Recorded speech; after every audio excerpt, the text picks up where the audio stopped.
Okay. San Mateo County, Here, Dave Klein. and just to confirm, can anyone online give me a thumbs up that they can hear me?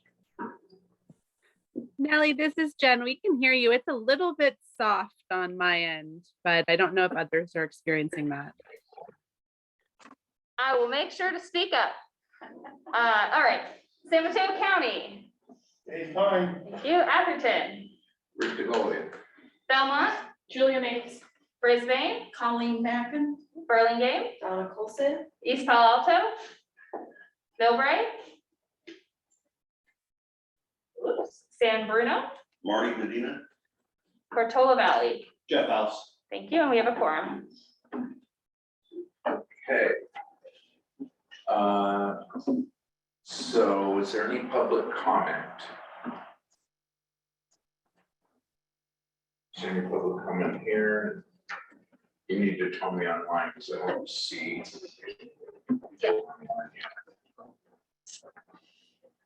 Okay, no public comment. Could I get an action to set the agenda? So. Thank you. Second. Thank you. All in favor? Aye. Okay, we'll move on to the chair report. I don't really have anything to report today. We're, in the process of moving forward, collecting some resumes from CEO candidates. We really haven't processed those yet. And the intention is to bring to the board meeting this month in a public discussion, a consulting agreement for Jan to replace the employment agreement.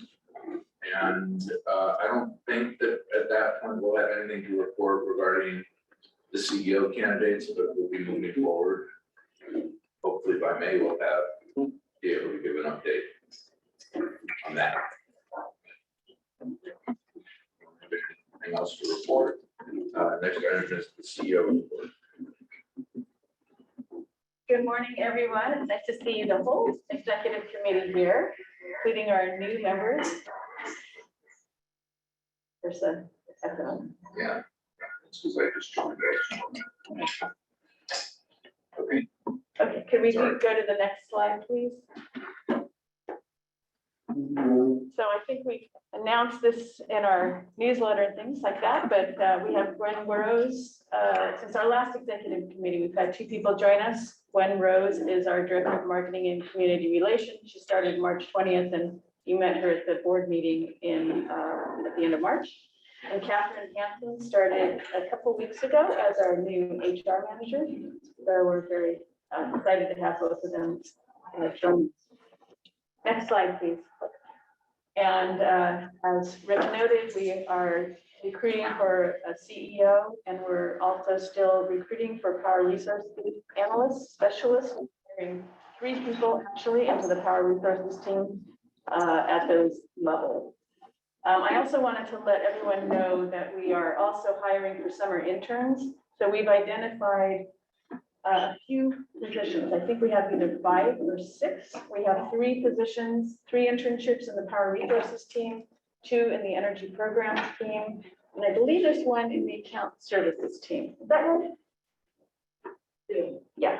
So I think we have. Yes, sir. Okay, so we have 6 summer internships that we're looking for. So if you know of undergraduate or graduate students that might be interested in spending the summer with PCE, please send them our way. And it would be Catherine who will be leading this. The suggestion, I have a neighbor who teaches at SF State in environmental economics, and I'll mention these things to her, and she said, do you have a job listing of bulletin? Because she said, I can give it to tons of other faculty, but without that, I'm just having to call people. So Okay. can we put something up on the website and let everyone know? Yeah, please. Yes. And if you want to send us the contact person that you have. Sure. So I have a contact at Stanford that I've been working with. I think there's some other another site that we found. I know Jeff knows someone from Portola Valley contacted Jeff, so, If you send it to me, I can put it over to the Energy Institute panel too. okay, awesome. It's college, they're all college, so undergrad. Yeah, undergrad or grad, yeah. Great. Next slide, please. I just wanted to remind everyone that the Cal CCA conference is happening this year after 3 years of break. So it's titled Powered by Community. It will be May 17th to 19th in San Diego. And you might recall when we were back in Redondo Beach, was that in 2019 or 2018? There was an elected officials luncheon, which was great. It brought together board members from lots of different CCAs. So they're going to be doing that again this year. And we encourage any of you to attend. Let Nellie know if you'd like to attend. We will cover your travel expenses for that. And that's all I have, unless there's any other questions. Any other questions? Okay. Next item on the agenda is approval of strategic plan amendments to policies 9 and 10. Shane is going to be leading this discussion. I'll present from up here. Can everyone hear me online? Okay. So I'm presenting our edits to the, or proposed edits to the strategic plan and policies 9 and number 10. You can go to the next slide. So for our agenda today, I'll provide some background on how this fits into our DEI scope of work. Then I'll touch on our proposed edits to the strategic plan, then our proposed edits to policy number 9, and then our proposed edits to policy number 10. Next slide, please. So where this fits into our DEI scope of work, we've been working on our DEI project for the past 2 years. We had 5 key tasks outlined in that scope of work for the consultant. The first was to review relevant DEAI legislation and regulatory requirements that has been completed. The second was to conduct the DEAI organizational needs assessment. Those were the survey and interviews that were done in early last spring. And so that has been completed and the results were shared with the board in the summer of last year. We then created an organizational DEI policy, which was approved by the board in their October 27th meeting last fall. The agenda item I'm bringing to you today is to update relevant organizational policies, which is currently in progress. So we tasked our consultant with updating our strategic plan, our employee handbook, and policies number 9 and number 10. Employee handbook edits are still in progress and will be presented to the board at a later date. But we are bringing the strategic plan and policy 9 and 10 to your consideration today. And then the 5th task, which is currently in progress and will be presented to the board either this month or next month, is the DEI action plan, which is operationalizing all of DEI throughout every facet of our organization. Next slide, please. So we'll start off with the simplest edit, which is proposed edits to the organizational excellence pillar of the strategic plan. So we have 6 pillars to our strategic plan: organizational excellence, financial stewardship, marketing, outreach, and account services, community energy program, public policy, and power resources. We anticipate making more updates to the strategic plan at the key tactic level during implementation of our DEI action plan. Those updates do not require board approval, but updating the overall pillar does require board approval. So we're bringing this proposed revision to you today to recommend to the board. And so the proposed revision is highlighted in red on the slide, adding an equity, accessibility, and inclusion to the pillar. All right, we can move along to the next slide. Proposed edits to policy number 9. The policy was originally approved on November 17, 2016. The current title is Ethical Vendor Standard. The proposed new title is Ethical Procurement Standard. And the focus of the policy is broadened to include staff's procurement conduct. We borrowed heavily from San Mateo County's Code of Ethical Conduct Procurement Ethics when drafting this policy. We can go to the next slide. So previously, this was just a 2-sentence policy on ethical vendor standards, which we have maintained in the current policy, the proposed revision of policy 9. But we also added the following sections on sustainability and social responsibility, transparency, confidentiality, impartiality, professionalism, compliance, and accountability. All right, moving on to the next slide, proposed edits to policy number 10. Policy number 10 is our inclusive and sustainable workforce policy. It was originally approved in December of 2016 and updated in October of 2018. We updated the formatting and added numbered section headers for easier policy navigation. We reformatted the policy statement under section 1, primarily restructuring language that was already included in the original policy, and also included the proposed revised organizational excellence goal that I mentioned previously in their presentation. And then we also added in a reference to the recently approved policy 22, diversity, equity, accessibility, and inclusion. We revised item 4 in section 2B, supply chain, to request information from suppliers and contractors of their status as a minority, woman, LGBT, disabled veteran, or persons with disabilities owned business, rather than collecting information on inclusivity of their workforce, which is now addressed in item 6 of this section. And then we revised item 6 in section 2B, supply chain, to encourage, not require, reporting from developers and large vendors on inclusivity in their business staff. Remove reference to business ownership from this item as it is now addressed in the proposed edits to item 4. So sorry, that's a lot of language, but basically those were made to reduce redundancy in the two sections of supply chain, and then also add clarity about what we're actually currently doing as our current practice and hope to implement in our current practice in terms of diversity reporting for all of our vendors. So that's primarily what was changed for item 4 and item 6. And then we added item 7, supply chain code of conduct, this section 2B as well, which is a new attachment to the policy, which I'll get into on the next slide, which we'll get to. So we added this attachment, attachment A, supply chain code of conduct. It is derived from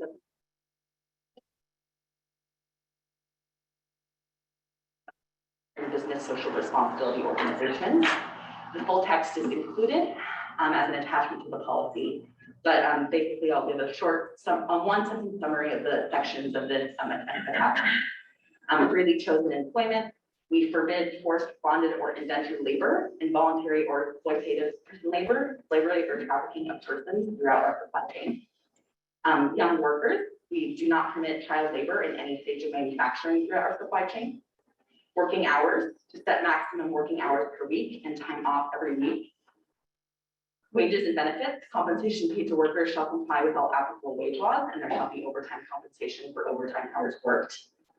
Humane treatment, no harsh or inhumane treatment, including violence, abuse, punishment, coercion, bullying, or public shaming allowed in our supply chain. Non-discrimination, non-harassment, suppliers should be committed to workplace free of harassment and unlawful discrimination.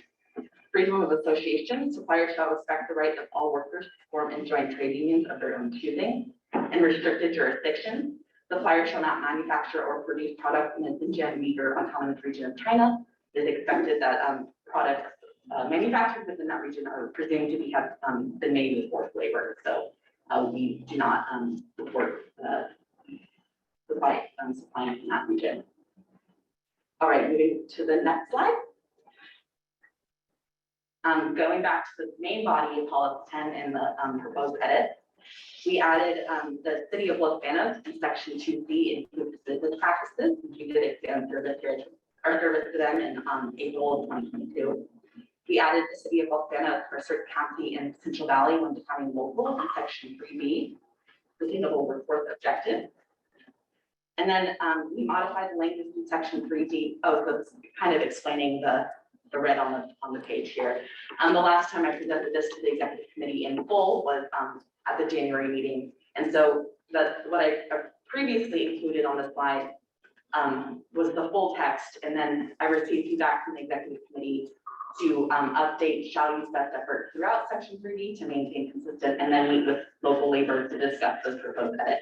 So I'm showing what I originally included on the slide, and then what I ended up editing out of the policy, or we ended up editing out of the policy and then out of the slide. So we're suggesting a modification of shall use best effort to use throughout section 3D, not just in the second to last sentence anymore. And then modification of the apprenticeship requirement from 20 to 25% is no longer within the policy, but we just referenced the IRA apprenticeship requirement directly. So our understanding of the IRA apprenticeship requirement has changed over the last few months, and so we're decided to make changes to reference the guidance that the IRS published directly, and also any future guidance that may be issued on the matter, since it's relatively new legislation and there's still guidance forthcoming, as we're trying to future-proof this section of the policy a little bit, so we don't have to come back and revise when the IRS issues different guidance. But we don't expect those to be completely material changes, but just kind of make the policy current in the future as well. Next slide. We removed the entire section and paragraph on PCE feed and tariff price project, and renamed section 3E to Peninsula Clean Energy Programs, and updated the rest of that section to reference energy programs. And we originally struck including proper assignment of work to crafts that traditionally perform the work in section 3E, but we opted to maintain that language in the current version that is proposed in the next slide, please. So at the January executive committee meeting, we were directed by the executive committee to meet with local labor representatives regarding section 3D shall use language to shall use best effort language. So we met with labor to discuss these proposed edits on January 25th. Outcomes of the first meeting with labor, Peninsula Clean Energy staff proposed pertaining the proposed edits for shall use best effort language to present to the executive committee for your guidance and consideration. I do want to reiterate that labor does have concerns with this language. So it wasn't labor's decision for us to move forward with this, but we felt that it was an executive committee or board decision to make the policy call on whether to move forward with shall use best effort language. So we did opt to retain that language within the policies for your consideration. And then outcome of that first meeting with labor is to conduct further research on the IRA apprenticeship requirements to receive full tax credit, which we did, and that's the revisions I spoke to earlier about kind of future-proofing the policy and that updated language. We met again with labor representatives in early March, and they reiterated their concerns with the proposed revision from shall use to shall use best effort language as well. So just wanted to set that stage a little bit, and I'm sure we'll hear from public comment as well, but just wanted to present that to you. Next slide. And then just a little bit about the IRA apprenticeship requirements that I've been chatting about.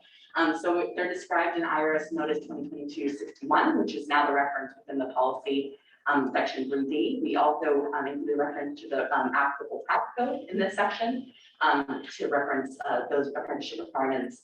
There's different kinds of apprenticeship requirements, labor hour requirements, ratio requirements, and participation requirements, all of which we're hoping to meet for applicable projects. And that is referenced in our proposed revisions to the policy. And then we move to the next slide. Recommendation is to recommend approval to the board of directors of the diversity, equity, accessibility, and inclusion related amendments to the strategic plan in policy number 9 and 10. I'm happy to take any questions or public comment, whichever the board chair. Okay, so let's start with any questions, anyone on the board, Julia? I do have some questions. First of all, thank you so much for the presentation. I know we had to cut you short last month, so thank you for the presentation. I have a question actually on the change in the language from shall to best efforts. And I know you've mentioned it with our labor partners, but I'm just wondering if you could fill us in a bit more. I'm looking at the staff report, and it doesn't really talk about sort of what happened with these discussions. You know, were our partners in labor, were they able to, you know, provide us with any solutions to some of the issues we're seeing in terms of businesses, you know, not necessarily bidding on smaller projects? Were they able to? Do they have like a list of businesses we could go to? You know, did they sort of, you can just fill us in a little bit on how they can help us achieve some of the challenges we're facing on policy 10? That's a really good question. I may tag in Raphael here because he has experience working with labor with regard to some of our smaller projects.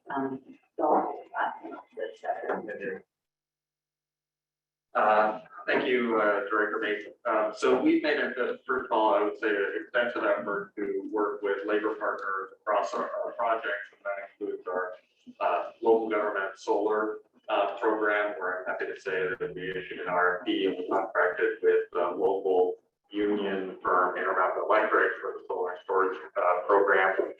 We've made extensive efforts in our EV charging incentive program, as well as our low-income home upgrade program. We have experienced challenges in several areas, in particular our EV charging program, where we had a union requirement as part of the program since inception in 2020. What we encountered was many union firms, and we did go to IBEW initially, work with them to recruit union firms to be part of the network of contractors and part of the incentive program. And what we discovered was that we weren't getting very many bids from these union firms. And what we were hearing was that the projects were too small, frankly, for them to be that motivated by these projects. And there, the project ranged on the small end, in a couple tens of thousands to 50 to 100,000 would be a fairly typical range. We worked extensively with IBEW. Once the projects actually, the bidding opportunities really started coming forward in some volume. We worked extensively over many months last year to recruit more firms, to work with those firms to address their questions, explore ways to make it more attractive. That was not particularly successful overall in terms of the bids that we were still receiving and that we really needed to have for the program to be successful. Of that process, we engaged with a number of board members on the executive committee at that time, and then made an adjustment to remove that as a requirement. We still have union firms that are participating and taking projects. But we have experienced a fivefold increase in the number of projects coming forward for incentives after we made that change. And on the low-income home upgrade residential program, we made similar efforts. We have had some success in some places working with union firms, and then in others it's been a little bit more challenging. Our takeaway has been that by and large, the union electricians are more concerned with much larger projects than what we're bringing forward typically. That's one of the reasons that we continue to work with our union partners and bring those contractors in. But at the same time, we have discovered that flexibility is important to be able to move our. Can I just ask one follow-up question? Go ahead. Just follow-up question that if staff did, the full board went with the recommendation and staff did change the language, what would staff do differently in terms of outreach? In terms of, so in other words, what does shall look like as opposed to best efforts in the actual, trying to procure these? Yeah, our posture is still, we would prefer to work with union firms. And in general, what we would anticipate going forward is in our RFP process, having preferential inclination to choose a union firm if one came forward. Obviously, there are some cost considerations that we're willing to, accommodate, to make sure that we're properly compensating contracting firms. In the case of our government solar program, we use prevailing wage. That's part of that regardless. So really to the evaluation process, when we look to engage contractors where we would have a preferential inclination for a union firm. Thank you. Julie, would it help if instead of saying best efforts, which sounds weak, we said prioritize efforts? Because that implies that is your first goal, and then you have to deal with I think when we go to comments, I think we can talk about those types of things, yeah. Yeah. I have a question. Just a follow-up to what Julia asked. Yes. In the course of the engagements with, I guess the first question is IBEW really the only union organization that you've had real contact with around It's not the only union firm, a union organization, so we've also engaged plumbers union to with regard to our Homeland Job Grade program and finding suitable contractors. But of course, a lot of our work is electrical, and so they are the first go-to partner. Secondly, have the unions at any point given you a list of qualified contractors? Yes, yeah, so as part of our efforts around the EV charging program, we have received lists and done explicit outreach to those contractors to see to engage them. Yes.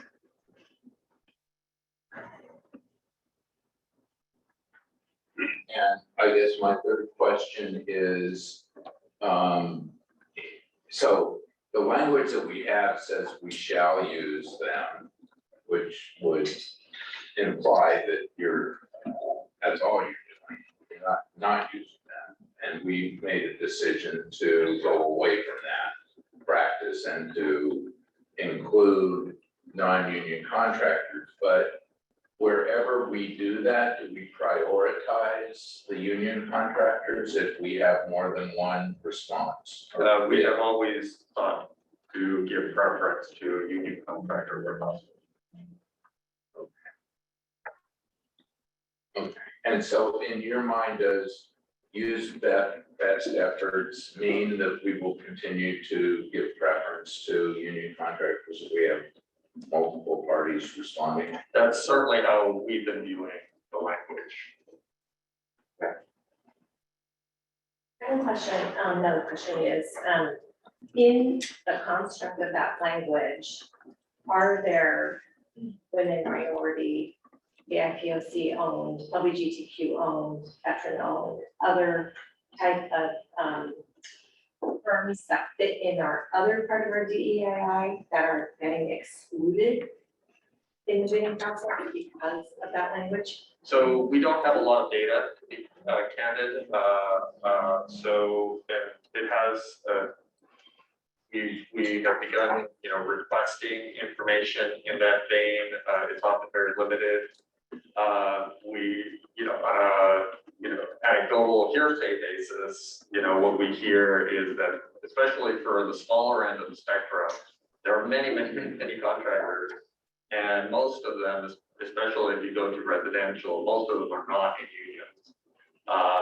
And we have, heard that, certain minority groups have typically not been union, and some of that is for historic reasons. So, that has created, some concern with regards to our ability to balance the DEI goals with our union goals. Would we have any way to know would we have any way to know which firms we were excluding? In other words, would they bid on projects like this if we had we'll only use union labor, if they would not even bid?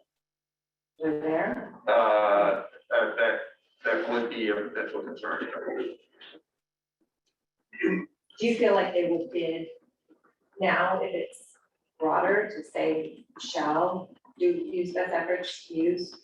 Do you think that discourages the diversity element? It's hard to give a clear answer to that question. There's a lot we don't know candidly in terms of the contractor base. It would be my supposition that may be true.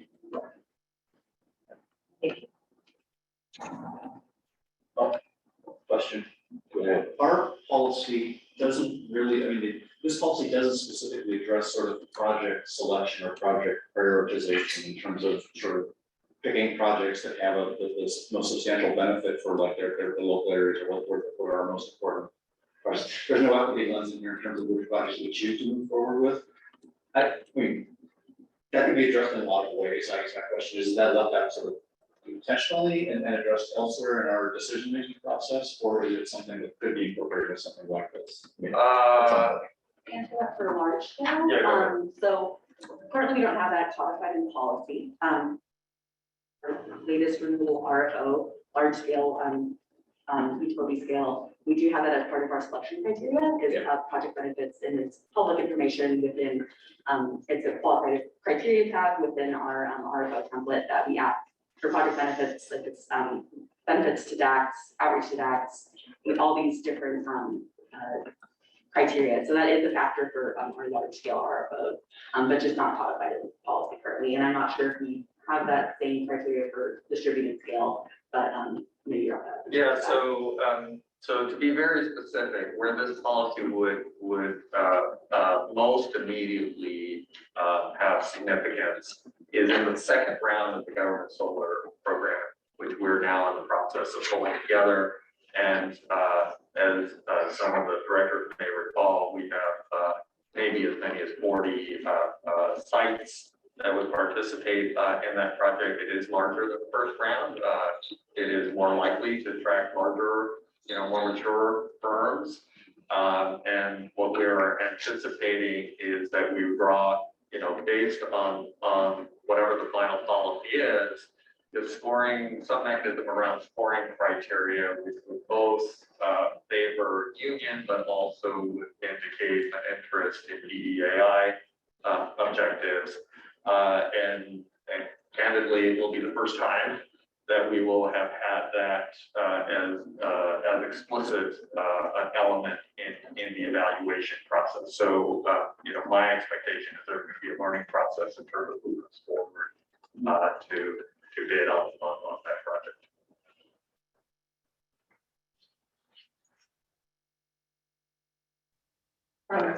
Oh, Carlos. Yeah, so I think you said that you don't think we have, or we don't have decent stats on who has applied and who has been given, the few contracts that we've given out.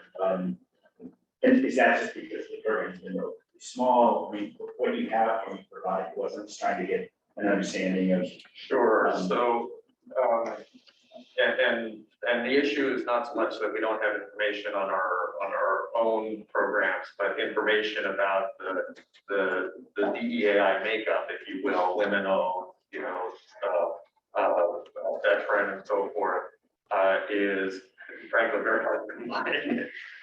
So we've been making efforts in those areas.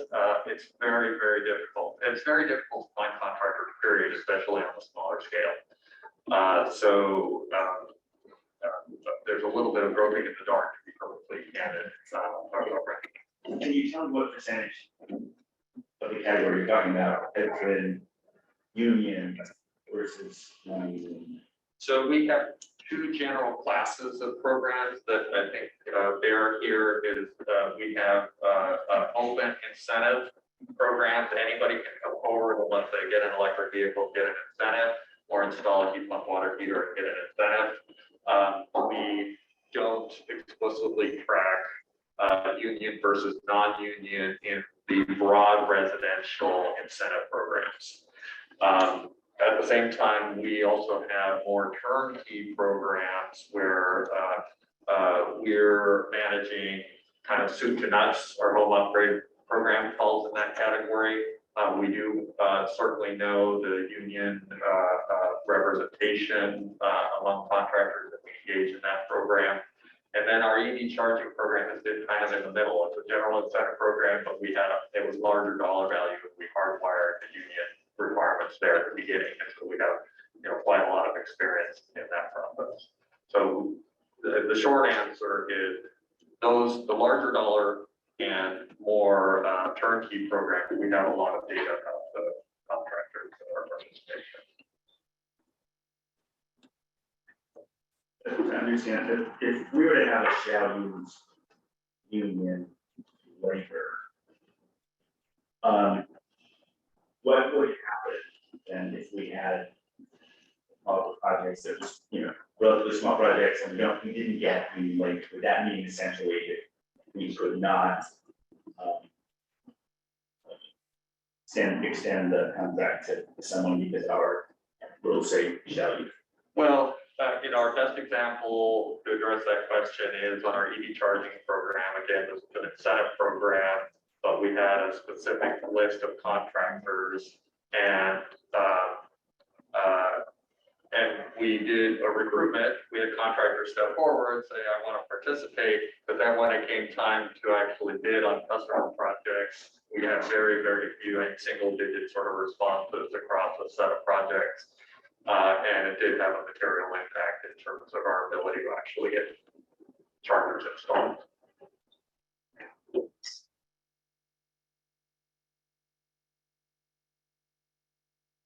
So just two questions. You said that the labor did provide you with a list of, so when you went down, exhausted that list, you're saying that still you weren't able to find bidders? People who were willing to bid? So there were two stages. One is recruiting them into our network and then encouraging customers to send proposal requests to a subset of contractors. And then all of those on our list were union contractors. And then we weren't getting a lot of interest in the projects that were coming forward. So that was the core issue.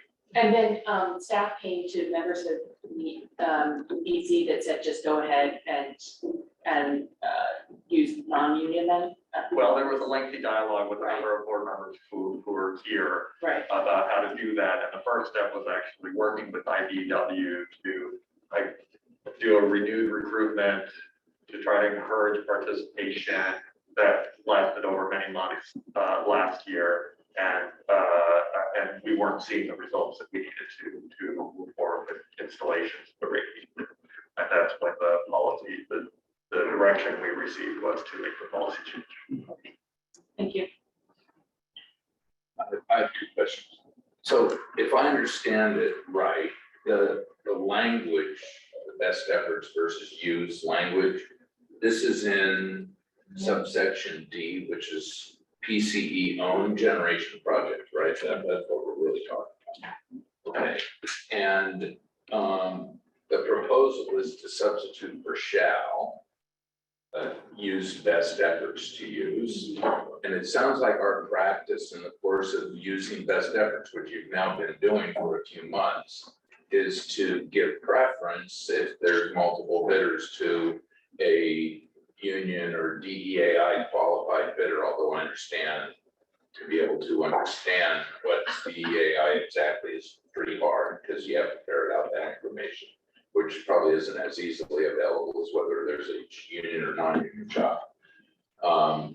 And from your perspective, if the language were to use best efforts to use and give preference to, that would basically be consistent with what we're doing right now. Is that accurate? If I understand your question, yes. So our intention, and again, the most current expression of the policy would be in the next round of the government solar program, where we would have built-in some scoring to give preference to union and also to the DEAI objectives.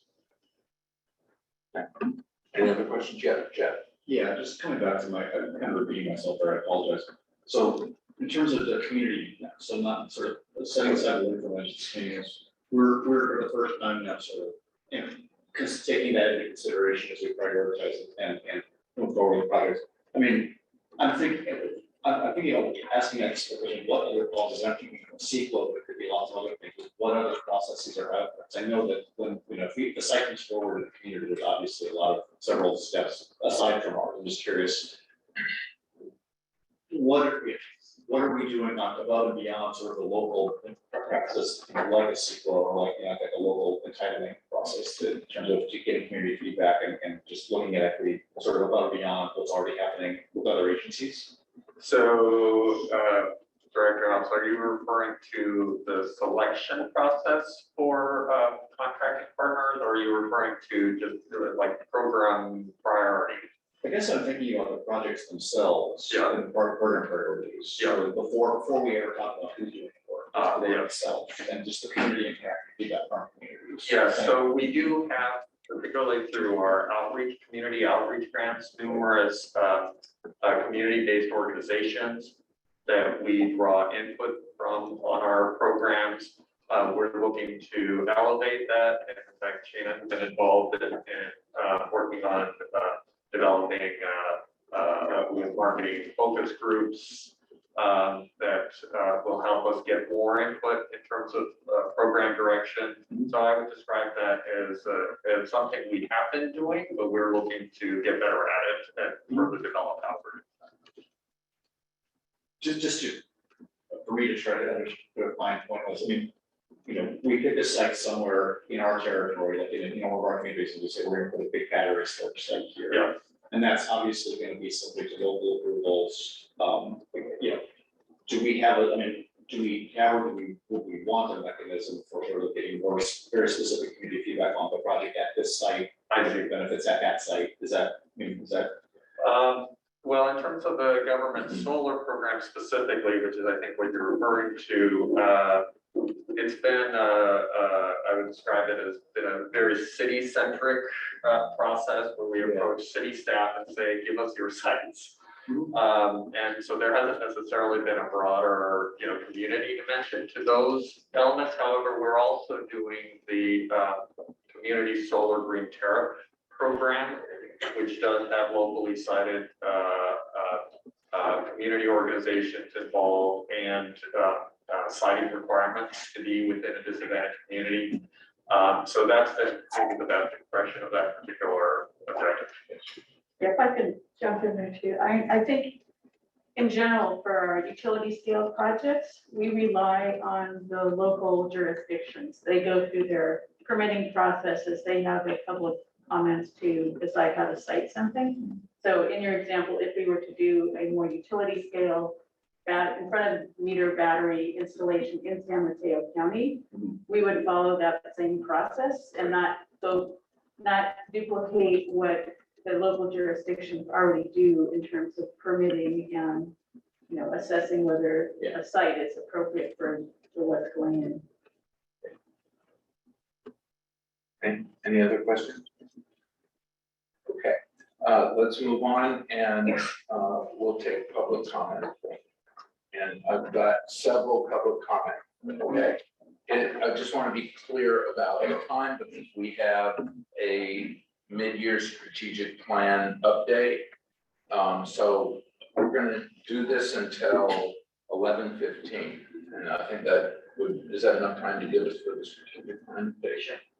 Yeah, Just okay. looking for our clock, it's not getting. Looking for the clock. Yeah, We've got it on our computers, yeah. Okay. Tim Frank.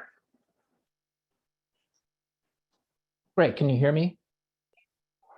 Yeah. So I'm Tim Frank and I'm representing the building trades councils in the Bay Area who are working together on a campaign to encourage strong labor and environmental justice standards by all of the CCAs serving the Bay Area, including Peninsula Clean Energy. I also am a board member of CTWI, which is the Construction Trades Workforce Initiative, which is a nonprofit representing the building trades that works to provide access to family-sustaining careers for women, minorities, residents of low-income communities, the justice impacted, and veterans. In the Bay Area is a place where the building trades innovated on the question of targeted hire and did the first work more than 30 years ago and has made that a centerpiece of our recruitment and retention ever since, to the point that we actually now disproportionately represent Latino workers. And in fact, when I'm in a position to represent the Bay Area, the building trades councils of the entire Bay Area, I'm representing more Latino union workers than the United Farm Workers does in the entire country. So this has been a centerpiece of our work for a long time.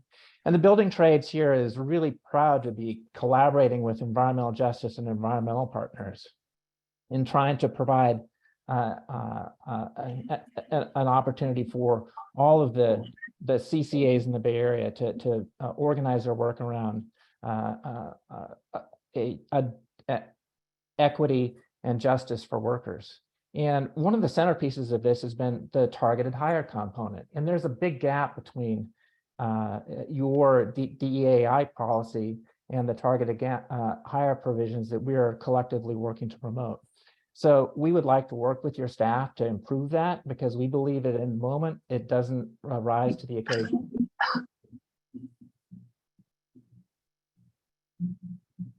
Okay, so we've got a lot of comments, and I guess that was the end. Is that a way to cut off? Yeah. You finish. Yeah, I see it. So, as people give comments, please don't repeat somebody's comment from before. Of course, if you support it, just say you support it, but don't repeat it. We've got a very limited amount of time, and we want to hear from everybody. Dave Morrow. Okay, good morning, Executive Committee and all the people in attendance here. I was listening to Raphael there, and he spoke of some things that were 100% true, but there's also some things that we brought up to them that made it hard for our contractors to bid some of these jobs, such as electrical drawings that had to be engineered, which is a big expense to contractors. The permitting process everything was laid on the contractors. PCE's involvement, they passed it off to our RH company, something like that, RH, and they kind of drew the line in the sand. The reason why they didn't get a lot of the bids on the smaller projects is because of the amount of paperwork and expenses to do those small projects. Now, just so I can only speak for San Mateo County, we have 12 electrical contractors in our association down here. 4 of them are women-owned, and every one of those 4 women-owned contractors are on the smaller side. ASF was one of them. I believe that they've done quite a few projects with Raphael in the housing area. I know we're doing the government buildings with Intermountain, which is outstanding. But, to lower those, the best efforts, so some of the things will be like, you're not going to have 50% of the journeyman on your job to be qualified under a state approved apprenticeship program. The unions aren't the only ones that have state approved apprenticeship programs. The other ones just don't graduate from them. The other one that really gets me is the best effort in section E, where it's about fair compensation and all that's the best efforts for fair compensation and the right and the proper assignment to the trades. Now, I think if we had some stronger language there, I think we could work with the staff and get some little bit stronger language on the most important things. But we understand as the IBEW that we're not going to get every job, and we are fully aware of that. And we're willing to try our best to do that. And we did bring up the part of the programming needed to be redone in order to get more IBEW participation. Thank you. Okay, thank you, Dave. Eric. Thank you, Chair. My name is Eric Viam. I am a climate executive that runs an organization in San Luis Obispo, and I also lead the CCA Workforce and EJ Standards Alliance. I just want to clarify that in staff's presentation, they were conflating 2 issues that you need to distinguish. There's a difference between PCE-owned projects and PCE programs. The issues that arose around the EV charging and the residential electrification are related to programs, and those program policy already allows for best efforts. The PCE-owned generation, like solar storage, we must maintain strong standards and in order to set an industry standard across CCAs. PCE does work in good faith with our unions, but other CCAs don't necessarily have that same sort of posture. And so it's really important that we don't weaken these standards, which as is being proposed, are weaker than PG&E standards, which makes CCAs weaker in the industry. And then the appropriate way to move forward is by having strong standards for PCE-owned generation, and then having staff bring forward a recommendation that may be contrary to that for the board to evaluate on a case-by-case basis and not just adopt weak standards. We need you, there's many CCAs looking to PCE to towards the standards that you're adopting, and we need you to maintain the strongest standards possible. So in conclusion, please direct staff to work with us to discuss these issues in more detail ahead of the April 27th board meeting. Thank you. Okay, thank you. I can't read and I don't have it in front of me, but It's Batul Al Sadi. okay. Yeah, hi, good morning, everyone, and thank you for your time today. My name is Batul, and I'm the Environmental Justice Organizer at Let's Green California, and I also serve as one of the EJ representative in our statewide CCA Workforce and EJ Standards Alliance. I first want to thank PCE for their sincere commitment to developing stronger diversity, equity, accessibility, and inclusion standards. With advancing both DEAI and workforce policy language comes an inherent responsibility to uphold the principles of EJ throughout all aspects of clean energy procurement policy and practice. And that extends to meaningful engagement with communities to ensure that our transition to clean energy does not disproportionately impact low-income communities of color already on the front lines of the climate crisis. And so with this, we've been deeply troubled that our numerous requests to collaborate to help improve the proposed language have been effectively ignored. The irony should not be lost on any member of the board that we're being excluded from helping PCE shape its diversity, equity, accessibility, and inclusion policy. As we mentioned in a previous letter sent to the board, our alliance developed a comprehensive policy resolution which reflects utility industry standard and best practice. And after comparing our resolution to PCE's practice and policy, we found a lot of great overlap between them, but many of the current practices simply need to be codified into policy. And so that's why I'm here today to ask and request the executive committee to direct staff to work with our alliance to address these gaps in PCE's proposed DEAI and sustainable workforce policies before the April 27th board meeting. We really believe the PCE is more than well positioned to set an example for all California CCAs when it comes to setting strong workforce and EJ standards and moving our state towards a just transition. And so with that, we would greatly appreciate the opportunity to meaningfully engage in this discussion further with you all. Thank you. Great, thank you, Batul. Bart. Good morning, Executive Committee. My name is Bart Pantoja. I'm the Business Manager, Secretary, Treasurer of the San Mateo County Building Trades Council. Today, specifically, I represent men and women in construction trades, and specifically today, those who maintain the energy platforms that PCE has influence over. PCE, as mentioned up till now, has been a model for other similar organizations in California, and it's the concern of the building trades that these standards don't get rolled back. The board has its discretion, the ability to adjust on a case-by-case basis to bring flexibility to this standard. PCE should continue to lead and strive for a workplace culture of innovation, diversity, equity, accessibility, inclusion, transparency, and integrity, keeping the work standards that will give the worker the best opportunity to provide for themselves and their family and be a standard to defend against the exploitation of the men and women who, by the efforts of their labor, progress this county into the future through clean energy availability. I do like the discussion I've heard so far. I think the committee is getting a good wealth of information to help direct staff moving forward. As mentioned, that the past practice or what's been worked out so far with these smaller projects already is the example that we want to continue to have, which is to start with the higher standard and work down from there. So thank you for the time to speak, and I'll stop. Okay, thanks, Bart. I want to emphasize that for the public comments, if somebody has said what you agree with, please just say that rather than repeat it, because we're going to have to, in order for us to have a discussion of this, we're either going to have to give up the rest of the agenda or we're going to have to cut things off. And the easiest way is for people not to repeat what somebody else has said. Emily. Hi, good morning, members of the board, and thank you for this opportunity to comment.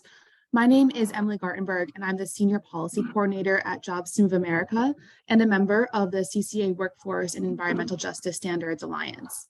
I'm calling today to urge the board to address the critical gaps in the current DEAI and sustainable workforce policies that you presented today. As we know, we are in the midst of a critical transition to clean energy, and PCE plays a very important role in moving us closer to our emissions goals. However, we can and must do more to support and protect the workers who are making this transition happen.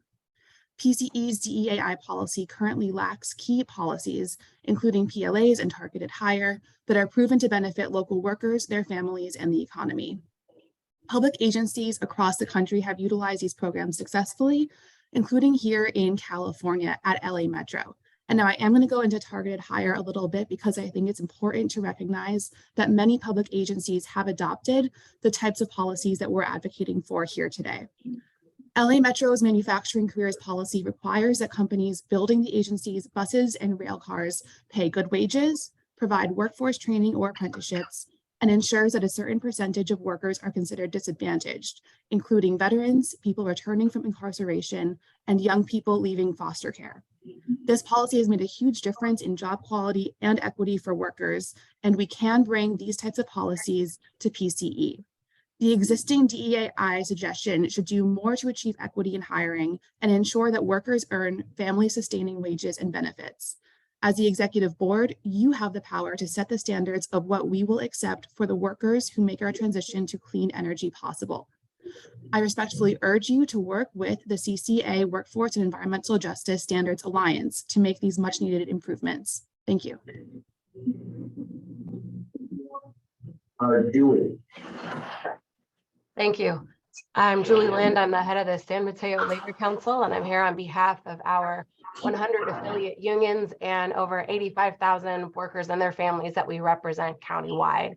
Out of respect to the chair's request, I will echo the sentiments of my colleagues in the vehement opposition to backsliding on the shall language, but I wanted to join the meeting to hear the discussion and also let you know that this is not an issue only impacting building trades. This is something that impacts labor as a whole. We will always collectively be invested in ensuring that a skilled and trained local workforce earning family sustaining wages and benefits is prioritized for all of the work done countywide, as has been the precedent and as has been a value espoused by our elected officials on this board as individuals. Thank you. Thank you. Leslie. Thank you and good morning.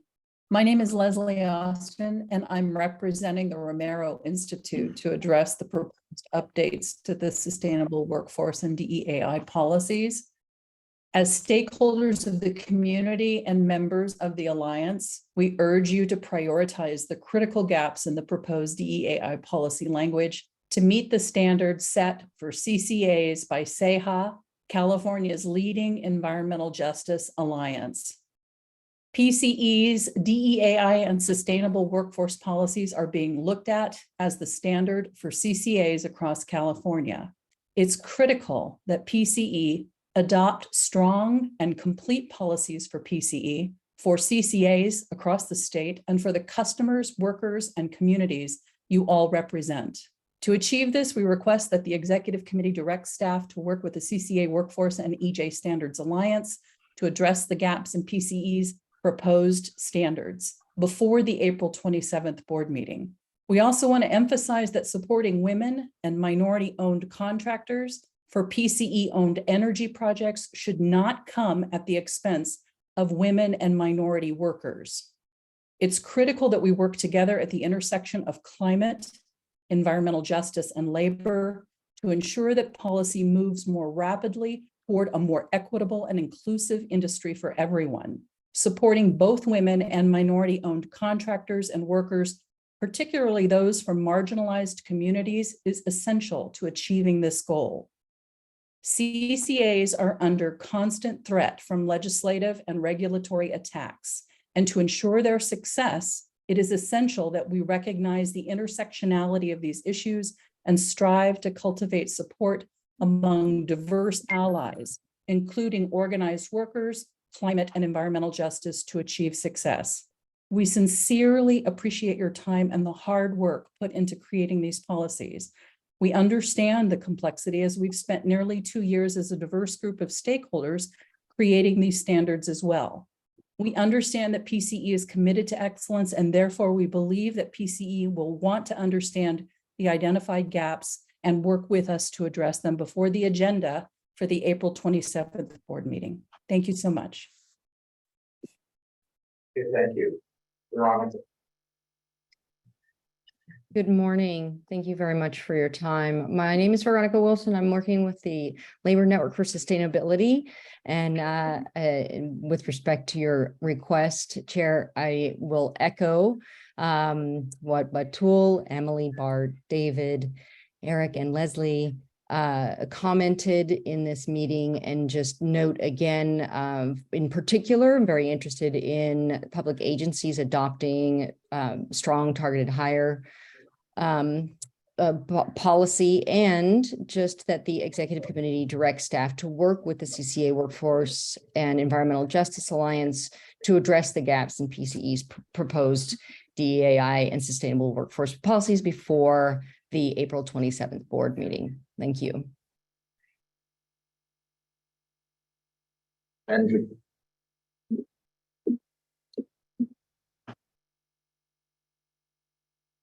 Good morning, everyone. Benjamin Eichert. I'm the director of Let's Green California. I'm also part of the executive team of the Romero Institute, and I'm also a customer of Peninsula Clean Energy. I want to say that we are an organization that has spent many years deeply committed to the success and growth of the community choice energy movement throughout California. We worked in 2016 and 2017 to help launch what is now Central Coast Community Energy. In 2018 and 2019, we assembled a team in San Diego County to support the movement for community choice there. And now for the last 18 months or more, we've been partnering with other climate, labor, and environmental justice organizations. And I raise this so that you know that we are not here as casual advocates at CCEs. We are dedicated and working for a future where community choice energy programs lead the way. It's at the core of who we are and what we do. As such, it's a bit disappointing that it feels like our efforts to engage with PCE on this issue, which we've been working on since presenting to the Board of California Community Power, the Super JPA, over a year ago. So I want to just reiterate the request that's been made many times here today. We ask you as the executive committee to direct your staff to engage with us in advance of the board meeting coming up at the end of the month, so we can work on ensuring that we don't move backwards in this policy, but instead set a really great standard that other CCEs throughout the state can follow. Thanks so much. Okay, thank you. Alex.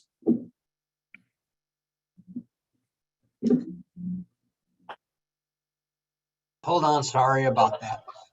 Thank you, everyone. My name is Alex Landsberg. I'm the Research and Advocacy Director for the San Francisco electrical construction industry. I want to echo and elevate everyone else's comments. I do also want to note that here in San Francisco, we're actually also engaged in pursuing improving these policies. Our Citizens Advisory Committee recently passed a resolution urging the SFPUC to adopt many of the policies discussed and that our alliance has been working on. In particular, regarding what you are doing here, I do want to note that it's absolutely important to think of scale, and the only way we're actually going to achieve our electrification goals and our decarbonization goals is if we really go full speed. And I think adopting some of these policies counterintuitively are actually going to set you back, or adopting a weakening of labor standards are ironically are counterintuitively going to set you back. And I think the reason for that is going to be that you actually aren't going to be able to bring in the qualified, get the interest from qualified contractors if they think that they're going to be competing against those who might get away with lower standards. So it's really important that you maintain the labor standards that you have right now, and I'll give back the rest of my time so you can continue with your meeting. Thank you. Okay, thanks, Alex. Dave, you've already spoken. Let me see if there's anybody else that wants to give there isn't anyone in the room. I don't see anyone online, so I'm closing the public comment, subject to giving Dave another minute to make his statement. We all know Dave, and he's been very involved with PCE, so I think it's okay, Dave. Go ahead. Thank you, Chairman DeGolia, for that extra little boost there. Yeah, I just want to say, I wanted to get back to where our workforce, our workforce in our apprenticeship right now, and actually in our union, we have 10% of our workforce is female. The other 10%, we have 10% African-American. We got between 5 and 8% Pacific Islanders, 45% is Hispanic, and the other 30% is probably made up of Caucasians. Inside those groups, we have everybody under the sun, LGBTQs, we have transgenders, they all work for us. We are we are the epitome of a diversified workforce. And, you know, I've had the pleasure to work with Raphael and his team and Mark and Jan, and these are some very, very intelligent people. And also the people with the coalition here, Alex and Eric and Leslie and Batul, these people they're brilliant minds. And I think if we were able to get together and put these minds together, we could come up with something that would be the cornerstone of CCA workforce agreements throughout California. So I really encourage the executive board to let us work with staff and see what all these minds could come up with. And I'm pretty sure it'll be something we could all live with and be proud of. Rick, I thank you for the extra time, and, you know, good luck today. Thank you. Thank you. Okay, we close public comments, so let's bring it back to the board. Questions, Julia? Yeah. Okay. Well, thank you everyone who maybe comes today. I first want to just state that it sounds like we are sort of dealing with two issues. The first issue is the issue of the language of shall, and the revision that is proposed. And then the second thing that I've been hearing is these Environmental Justice Alliance folks who are making the statement that staff hasn't met with them. And so I sort of feel like that, you know, they're sort of all combined in this item, but if you could sort of maybe think of them separately or keep it. You know, I can't speak for the full board, but knowing how supportive our board is and has been of using labor workforce, I'm thinking that if we provide these recommendations as they are written now to the full board, it is very likely that they wouldn't be accepted, just given the fact that I'm feeling all the public commenters would come at the full board meeting and say the same thing. And it looks like that language would be somehow relaxing how the board actually feels about using labor, which I don't think is true, but that seems to be sort of the sort of perception if we change it to you know, best effort. I also think, though, that there is some miscommunication or I think, you know, we really need our labor partners and stakeholders to help us get to the point where we can use labor workforce to do these smaller projects. I've heard that there has been a list, but now I know David said that, you know, they've got all these different you know, groups and companies who can help us with these shops, who can help us meet our DEIA goals. I mean, I think if that's the case, then we definitely want to tap into that. So I think we need to come to some sort of agreement where our stakeholders are able to, you know, if we were to leave the shall in place, which I would not be objective to do that. That would be something I'd be in favor of. If we could also set up something where our labor partners would actually help us achieve what's set out in policy 10. And especially if there are these shops that can help us also meet our DEIA goals. And I think we really need to have sort of that a really robust partnership and somehow figure that out if we can and bring that recommendation to the full group. Okay, thanks. Dawn? Sure. So thank you to all our speakers. Thank you, Julia. I feel very, first of all, I very much appreciate how hard our staff has worked on this policy. And I feel like the implementation and the fit that we've done has been really good. And the only reason this was even brought up to our attention was this sort of implementation hang up. And our job is, as fiduciaries of this board, is to get the programs out, you know, provide low cost electricity. And I'm really proud that we're doing it in a way that, you know, 99% it sounds like is supporting union labor. But I would be comfortable with the recommended staff language. And follow up in a year and see how it goes and see if we've been able to still use all union labor.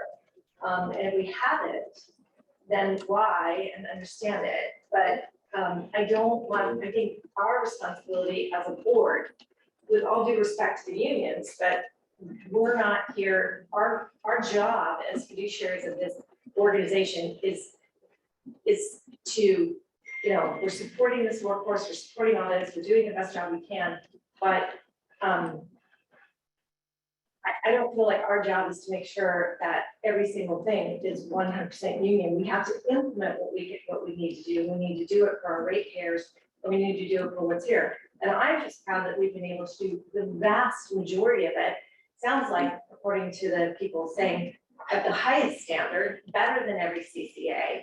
And I agree with you, Julia, not conflating the two. You know, we've really been able to meet the highest standards and really set the bar very, very high. I just don't want us to get in a position where we can't implement it. So I'd be willing to go with the shall use best efforts. A little bit working here. Shall use our best efforts as opposed to a mandated 100%. And then look back in a year and say, were we able to do 100%? And if we did, then let's change it back. Then we could change it back. But if we really came up, I don't want to tie the staff's hands for a year or 2 years in something where we're going to end up with these problems where every time we bring it back, we're going to have the same issue. And I feel like a lot of the comments we heard today were sort of like, you know, there's gaps, there's problems, there's this, there's that. Yet when I go out into the community and I talk to people, I think we have by far away the highest standard and best standard. And we've done a really, really good job. So I don't want to take any of that away from staff. Done a good job. So. Yeah. Yeah, so a couple things. First of all, yes, I just want to acknowledge again that this whole conversation started, 2 years ago from the Citizens Advisory Committee brought this policy forward. And this, I mean, we as an organization took that up, and it's been a robust process to get here. So I want to thank, starting with CAC, but also staff has been trying to spend the work, this board has been trying to spend the work. And even the people we're talking about, people who are complaining are acknowledging that we are the leader on all of this.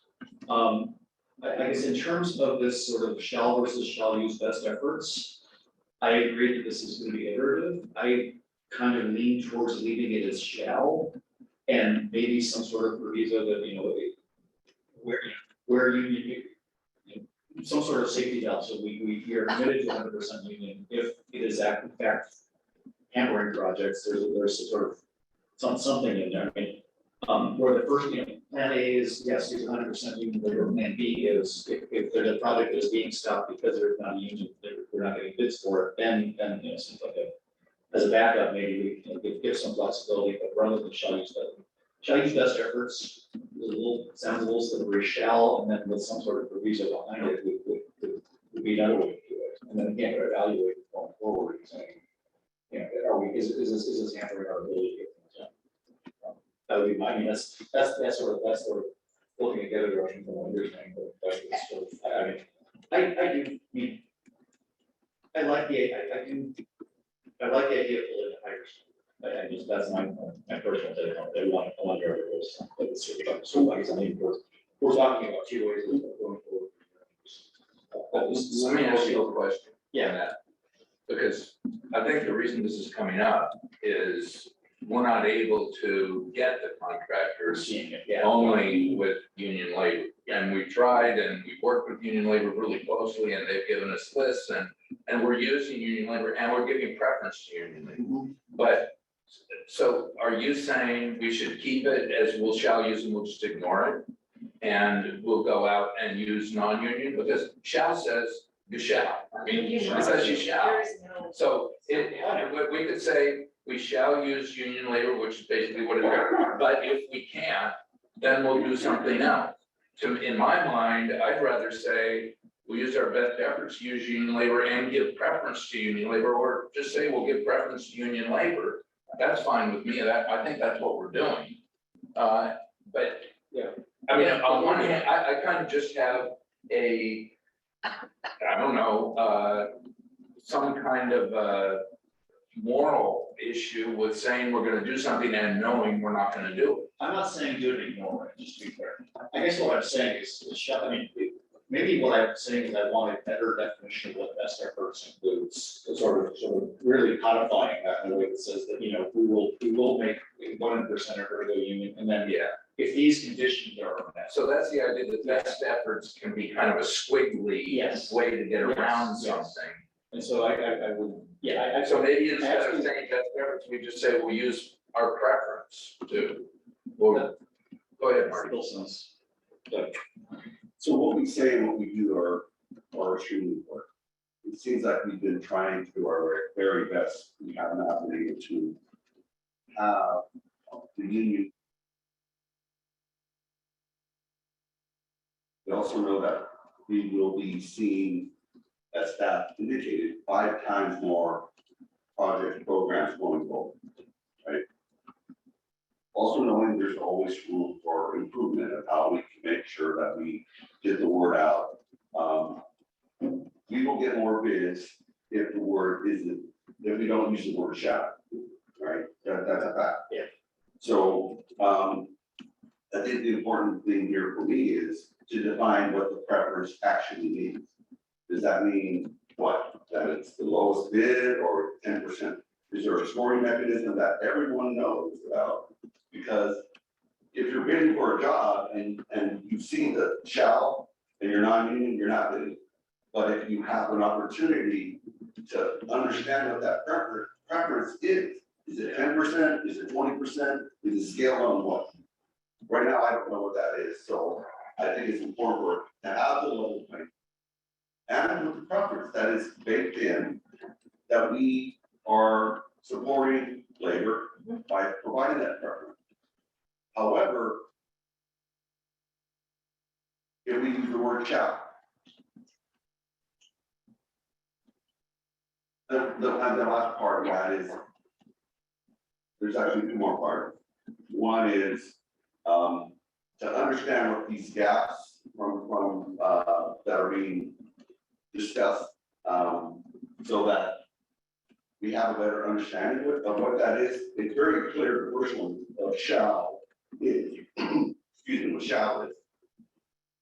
So having a delay, what is the impact of waiting another month to further define what else we can do to improve our messaging and getting the word out with our labor groups? And then also for the environmental justice part of this to be discussed further and bringing that back as it's this, it's that. What exactly are we talking about in those gaps? And then to have that understanding, because right now we're experiencing gaps, and it's, well, what is that? So I know we got an email of a letter, but what has been the discussion?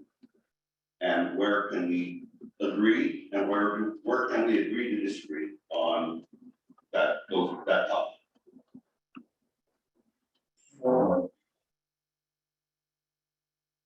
Aware of the time, we've got 40 minutes left. I don't want to repeat things that people said, go ahead. I'm not repeating it, I'm suggesting, could we potentially make a recommendation to the full board that we can put this in the staff report, if there was some discussion about shall meaning must, and staff being uncomfortable with the fact that it says must, and then they can't follow through with that. And best efforts in a nutshell thing, it's basically like, give it your college try, right? Which some people think maybe a little squiggly, and I'm one of those people, maybe Jeff is too. And so can we provide something that says, it's our policy, so can we say, look, how about we keep shall, but, and then we outline exactly what we're doing now. So we first make, that's our first priority is to use union, and then we go and sort of outline what we're doing and make that part of the policy. I'm trying to figure out where we can move on from the EC making a recommendation by the end, in 3 weeks, that the full board will accept. And then I do think that Marty has a good point, that if we don't lay out what these EJ issues are, I think that the full board is likely going to say we need more information on where the gaps are, which is what we're kind of saying too. So maybe we separate it out. I'd love to get policy 10 figured out, and then maybe take EJ stuff after in May, when staff has a chance to meet with some of these groups. So another way to maybe approach this, it seems like a very large project. So I'm pretty black and white. If it's shall, then we use 100% union labor. That's my feeling on it. And I'm happy to support that.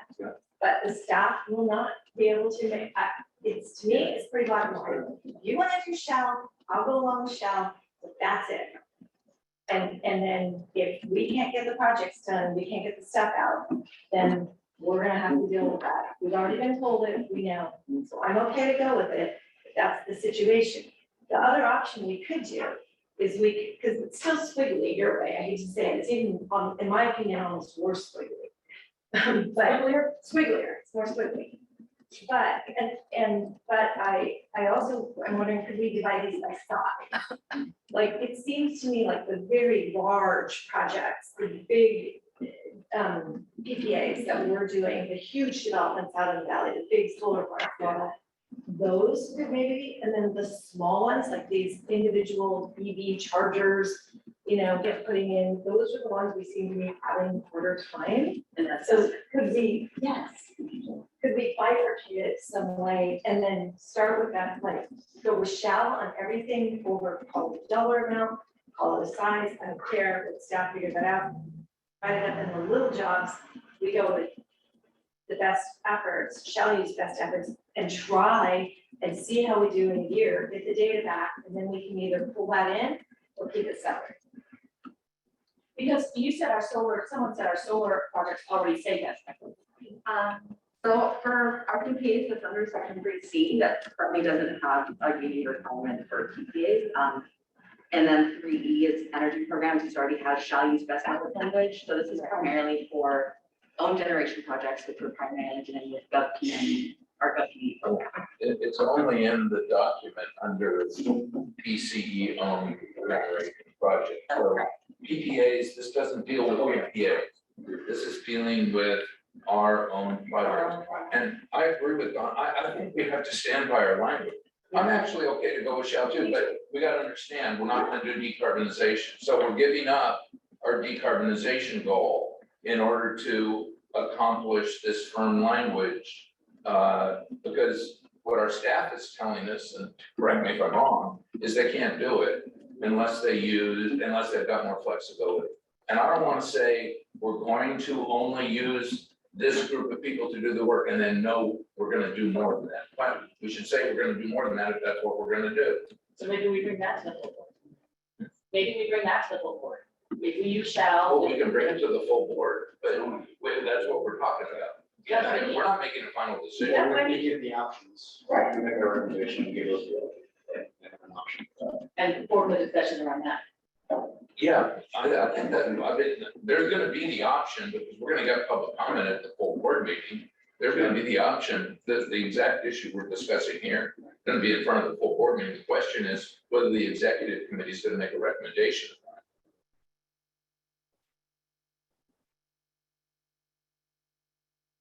I think you hit it right on the nail on the head. If we go with shall and we make it 100%, that's it, everything has PLA on it, and it be nice, and I'm perfectly happy to go with that.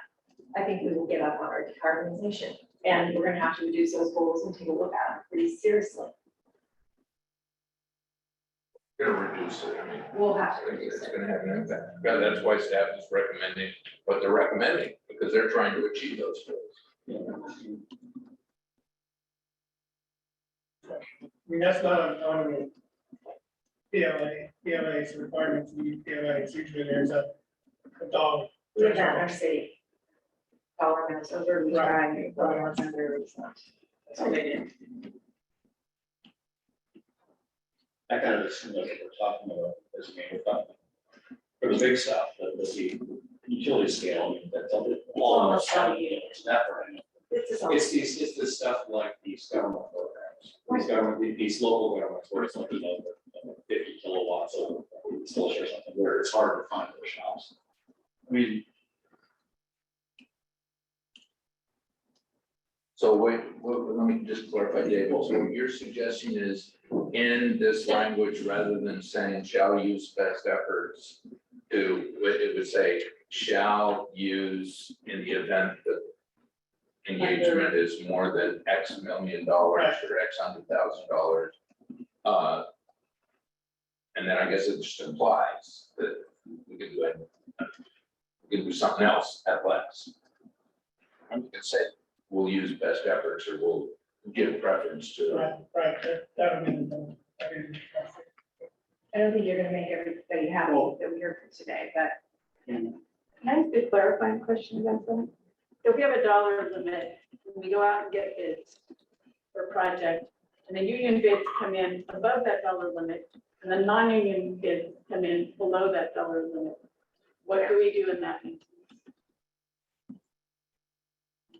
I think following Marty's comment about, maybe this talk about preference, are we willing to spend X% more to do union?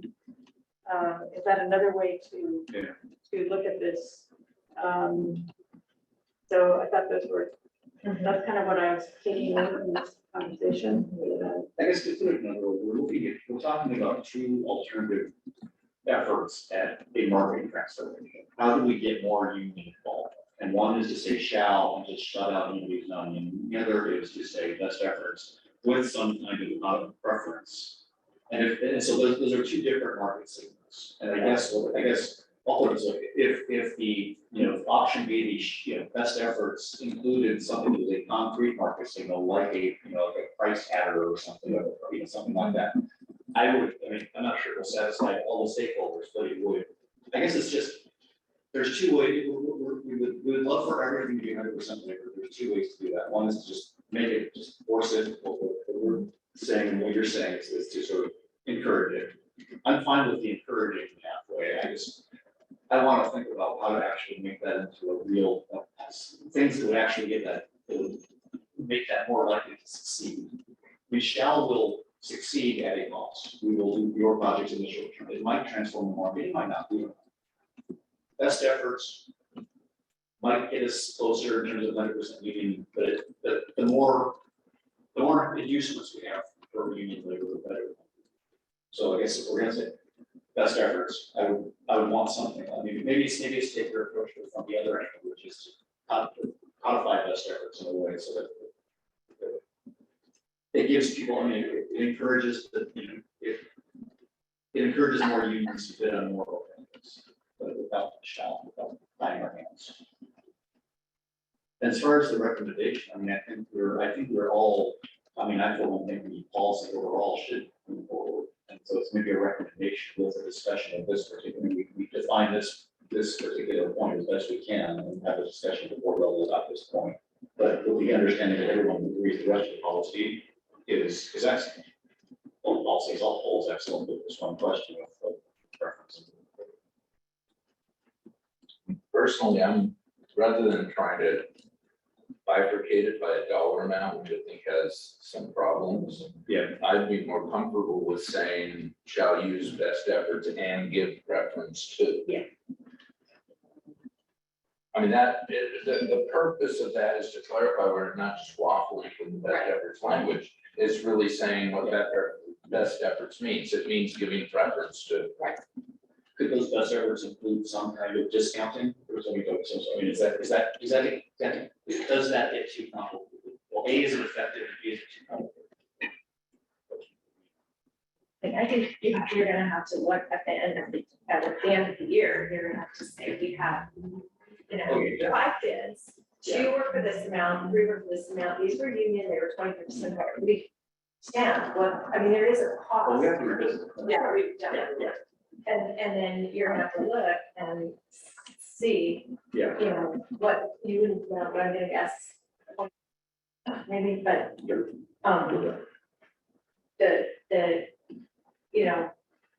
and again, okay with that, and then when taking the market leader, if you're gonna do it, then we just have to throw the hammer down and say, we're gonna slow down our decarbonization.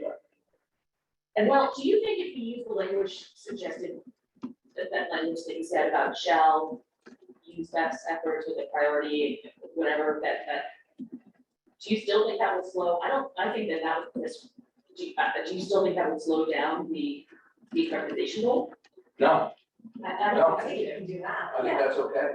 It seems like a compromise that might get us somewhere and still, the whole thing is still.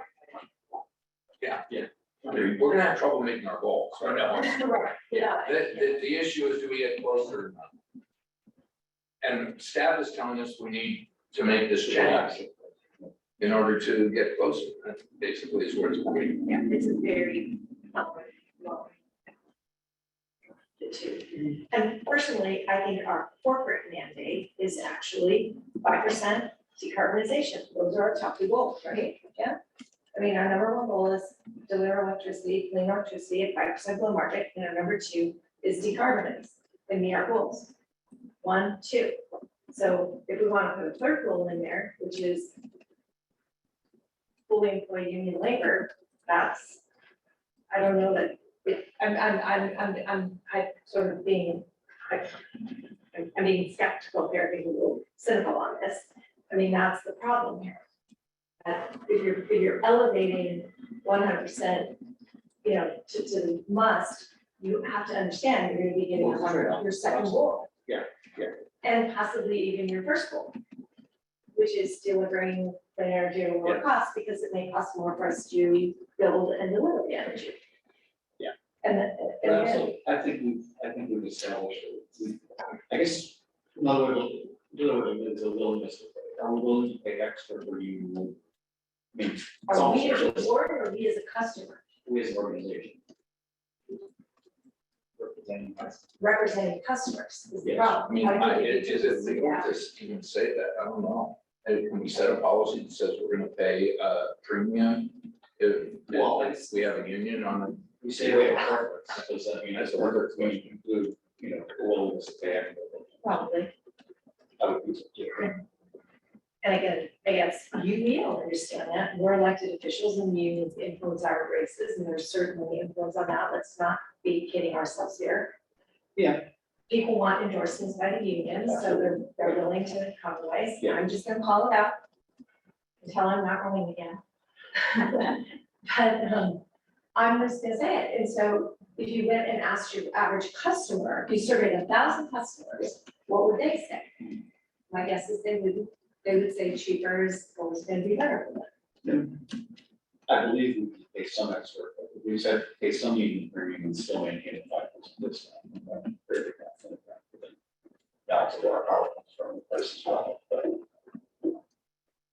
I guess I want to move the market towards more union labor participating in our projects. My question is how best to do that, the mandate versus the. I think we've done it better than any other CCA. I'm not disagreeing with that at all. I'm saying. And we're kind of getting taken to task for that.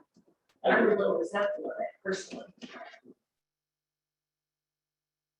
Clarifying question. Please. So, I mean, the only reason we brought this to you is we're working on this DEAI policy. Right. So we're trying to broaden the participation of groups that have not been so well represented. So one of the things we are looking at is the ownership of these contractors. Are they women-owned? Are they LGBTQ, veteran-owned, whatever? There was also public comment about, well, maybe you shouldn't focus on the ownership of the company. You should instead focus on the composition of the workforce within companies that are not, that are probably male-owned, right? That don't fit the other category. So can you comment a little bit on that and what you feel, because our focus was on ownership, a women-owned company, a veteran-owned company. Can you just give us a little bit of guidance on how you think about that? Ownership is important to me because ownership creates wealth. In addition, having a good union job is good too, but ownership also is a pathway to wealth creation as well. So I would want to also look at ownership as well. I'm not discounting that we should look at the workforce. I think that's really important. But if everyone we're doing business with is owned by a white man and that's it, then we're not meeting our objectives. Yeah, I would, like, for ownership.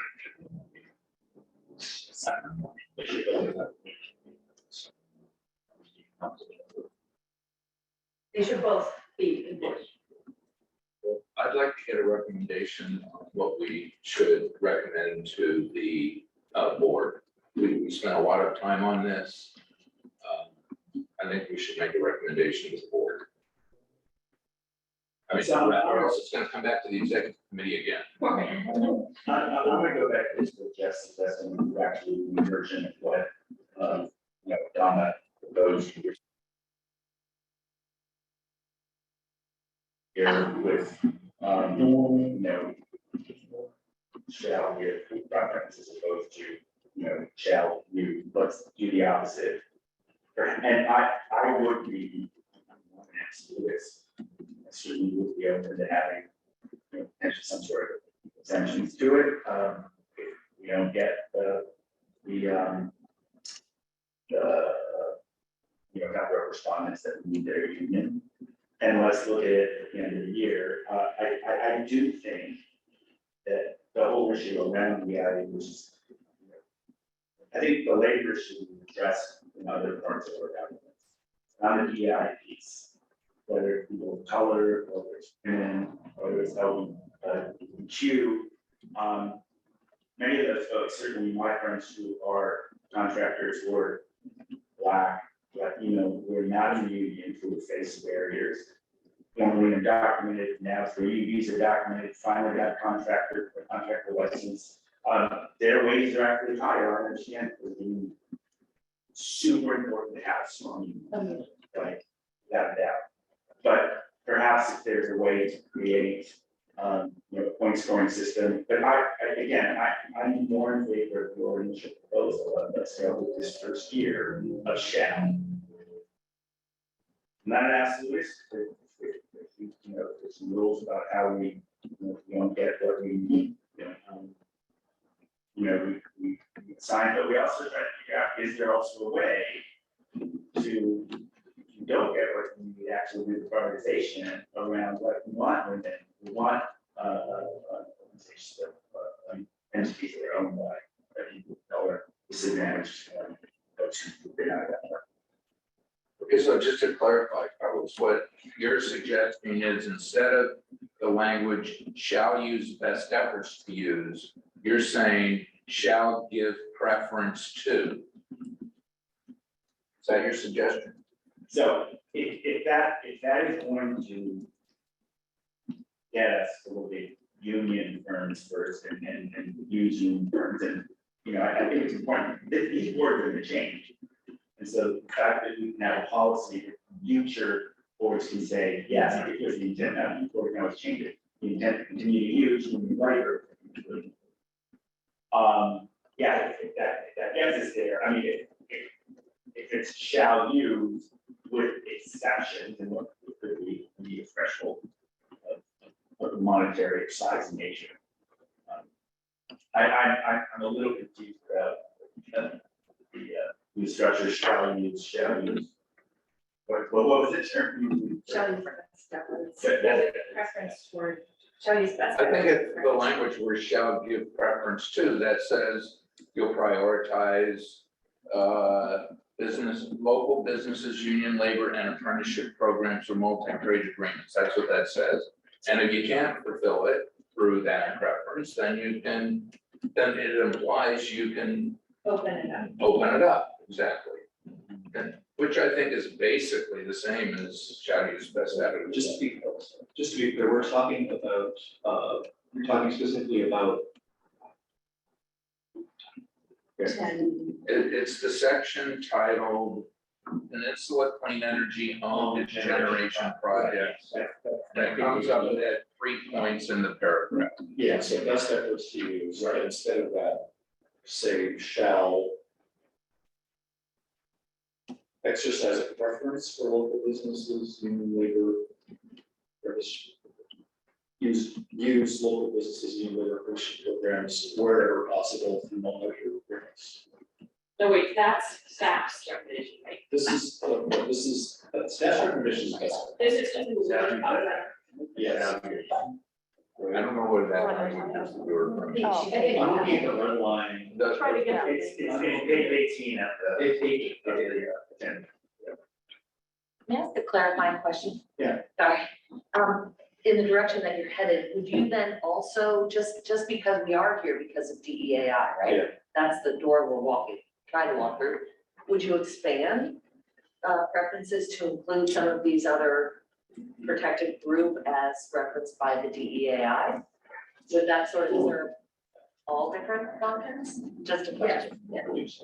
What if we just instead after union labor and apprenticeship programs, comma, inclusive and diverse business ownership?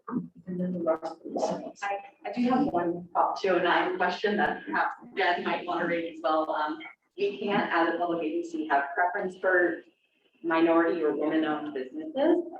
So that's kind of why we're suggesting, why our DEI consultant is trying to remove what she considered a barrier to participation. Because we can do outreach, we can remove barriers, we can't have a stated preference for, we will use minority-owned, we will use women-owned. It's just based off of Prop 209 and right. Don't want to. You can.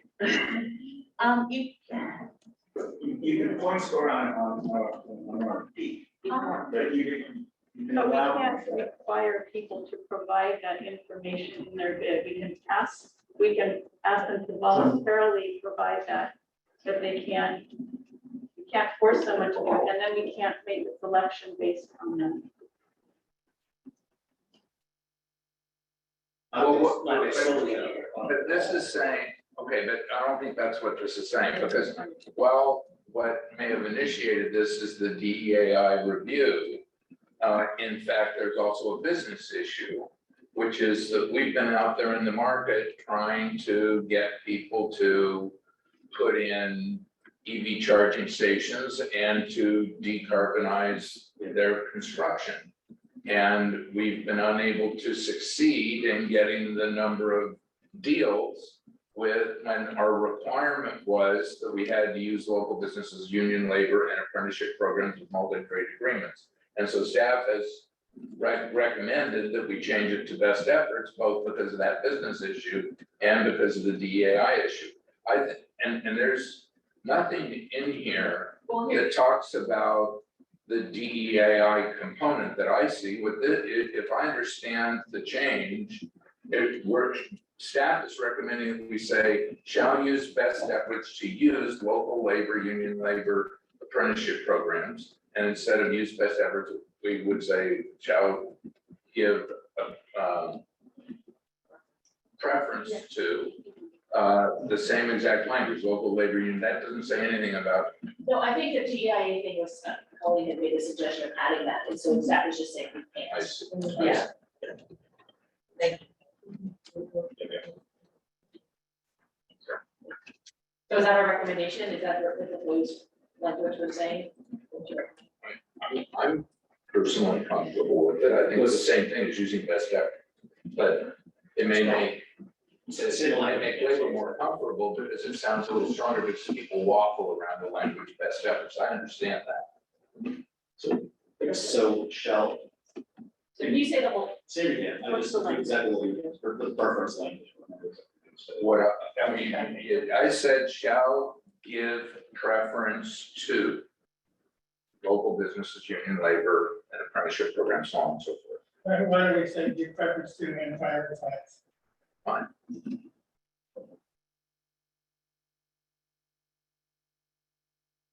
Switch those and say prioritize and give preference to, right? I mean, only because you prioritize first and then you give preference to Sure. why you prioritize. That's good. And then if I just make a suggestion that when we have the staff report for the full meeting, if you could maybe give summation of, so we know, so that the full board understands sort of how we came to this, maybe summation of some of the things that we talked about today. Right, fill in the blanks a little. Can do that. And then just wanted, so we'll make that policy change if the EC votes and that policy change. And then also the separate issue from public comment with working with the Environmental Justice Alliance to pursue that at a later date. But what I'm hearing, I just don't To want do what at a later date? the Environmental Justice Alliance, Engaging with the DJ Alliance. engaging with them. I just want to get clear on that because they have requested a couple times. So Well, I think it's fine for staff to meet with them. Okay. You know, I think that's 100% up to you guys. I would encourage it. Okay. I would encourage it, but the reality is that it's gonna be hard to arrange all of that, if that be meaningful changes to those by the 27th. So, Yeah, yeah. We're not changing this based on anything other than this discussion. And we can always, we can do, if we suggest where we separate them, and if they want to bring us something in May, in May, but not talking about this. Yeah, I just want to say we have other things to deal with at the executive committee. We don't have to do anything else today. Because we chose to do this. Yeah, I think that's all we can do. So, I mean, On this issue, I'm still on one line. Three things. no, I think we need to take a vote on this. Yeah, this, yeah. So my understanding is the proposal is to replace the shall use best efforts language with shall prioritize and give preference to. Does that still give, does staff still think this gives us the flexibility? Is this gonna, how badly is this gonna hamstring us versus the shall? I apologize. Does that amended language still give us the flexibility to move forward? I mean, do you think that'll give us some more freedom to move forward? Yes.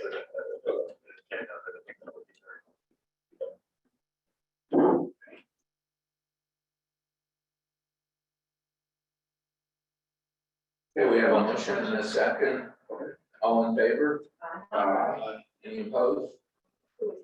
Who was the motion maker?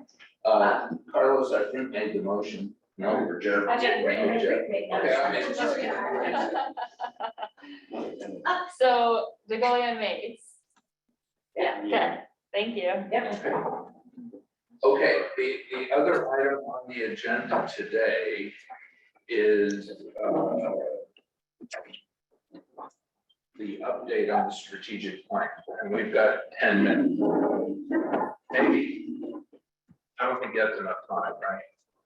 Probably not, I don't know, Dan. I mean, maybe give a high level perspective and we'll bring it back at the next executive. You want to pick off? Okay, cool. Thanks to all the staff that are here to give the perspective. Maybe what we can do is do a deeper dive and a full report at the next executive committee meeting. Jan, I'll kick this off and then invite any other comments that you or the directors want to make. I think the high level perspective here is, we could go actually, well, no, let's just leave it here. This is fine. The high level perspective is if things are going well. Maybe that's the way to kick off. And really, I think in three places to draw your attention. One is that in the programs area, we've seen a dramatic increase in the number of EV charging stations that have been completed and are in the pipeline to be completed. So we are in much better place to meet the target numbers for 2025. The second place that we are in good shape is financially. You can read the staff report and see the slides in the packet, but in essence, we are on track to meet our fiscal year numbers with a very sizable operating net position. And that is primarily due to the rate change that occurred back in February, as you will recall. So we're working on that and then working simultaneously on our improved credit rating, which is something that we're deeply engaged in right now. And then I'd say that the third place where that's notable is that we've had a fairly significant number of new staff come on board, 7 since September and more to be posting. So we are in a period of transition and I would say slight growth. And we'll have more to say about that when we come back to you for budget discussions and all of the rest of it. But I think the news is all good, the organization is healthy, people are doing well. Jan, did I miss anything from your perspective? Let's, a different slide, maybe the key slide. Yeah, key goals, next The slide. next one. This one. There you go, yeah. Would you like to speak to that, Jan? Well, I mean, we're just showing we're on target for this, and I mean, maybe we can just highlight each of the. Sure. Yeah, but this is the main dashboard of how are we doing on the organizational priorities. So we're moving well on that. I think we changed the decarbonization target a bit, but so we're going towards 2035, and maybe that shows up on available. I do not have control of the slides here, so Brianna, there you are. Could we just advance here and I'll tell you. Can I ask a question about that, Sure. or maybe you're gonna continue to cover it? Go back one, please.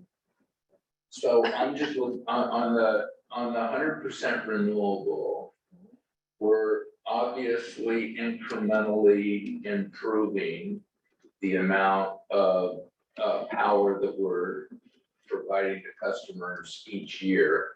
And then there's a huge jump between 22 and 25. And my guess is that that's because we're selling RECs. That in fact, if we weren't selling RECs, we'd probably have a higher percentage of renewable than 52.4, 49.2%. Is that accurate? Well, we're contracting for GHG free for that extra, for the second 50%. So we're on the path to get to 100% renewable by 2025.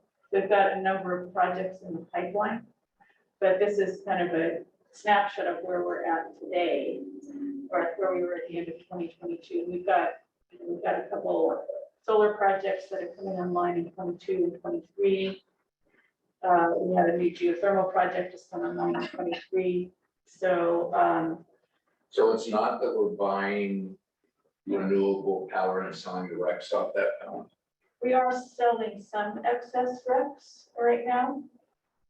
Because we're just still aiming for the 50% renewable, but the target is that we will have contracted for sufficient resources that in 2025, it will be 100% renewable. We're on a path, it's not a linear path. Right. We're gonna, It's kind of it's step. gonna become a hockey stick thing. So at some point, we gotta look at that, I think, because Yeah. I know there was a point where we kind of were on more of a linear path and we kind of went off of that. And at some point, we'll look at that. We don't have to do that now. Okay. So yes, we can see where we're at here. If let's go a couple more slides. You want to go to the programs dashboard? Yes. Brianna, will you advance to the programs dashboard? This one, yeah. Yeah. You want to just take 1 minute here? Sure, happy to. So we have both the 2022 results and a look into 2023. And the reason for that is you'll note that 2022 we see some, moderate progress towards our goal. But in last year, we made a number of significant program changes that really have had substantial impact. And you really see the result of that in 2023's numbers. And I'm also happy, so that affects the top 4 rows of GHGs and all the crowds, EV charging and appliances. And then on local resources now with both the first and second round of the government solar program now in motion, we're reasonably confident that we can meet that 20 megawatt targets. And then in the last row, you'll note that we're making, well over our target in most cases for our investment in low income.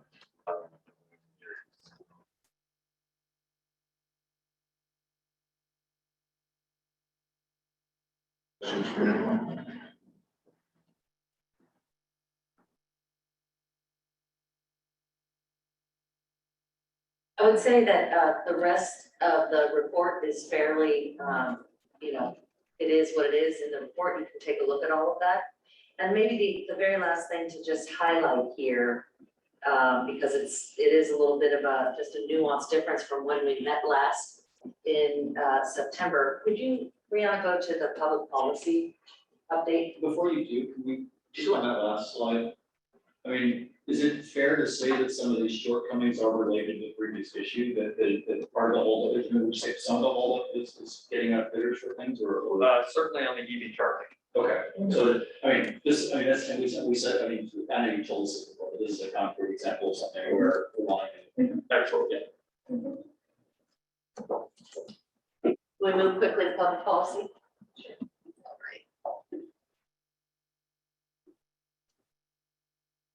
Here we go.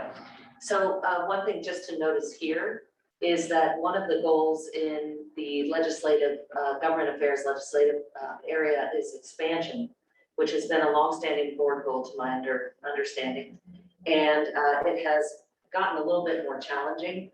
There is a regulatory battle underway that East Bay and Central Coast are fighting. I believe you are aware of this, that the commission has not certified their expansion implementation plan.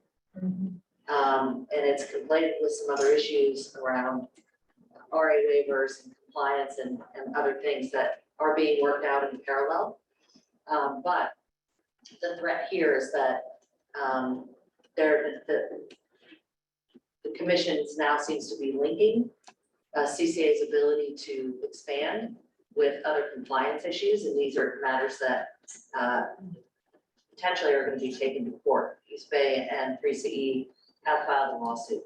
So the reason that that's yellow there, challenges on target, is that you all know that we're working diligently to expand potentially in Merced County.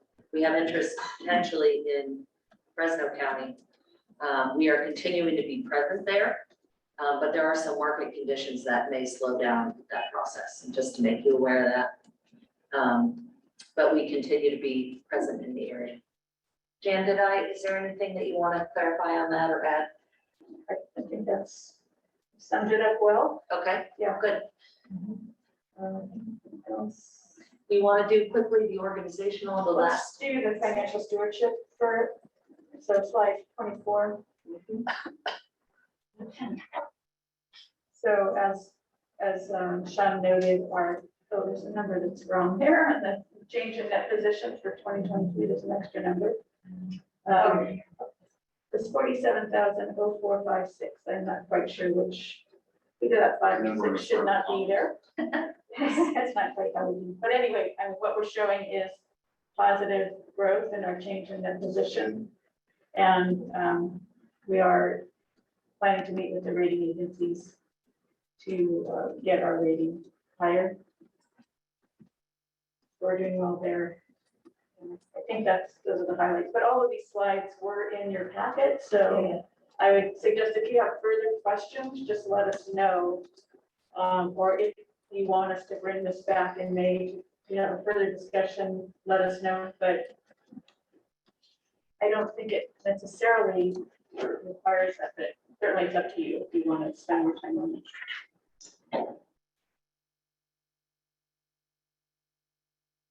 Okay, thank you.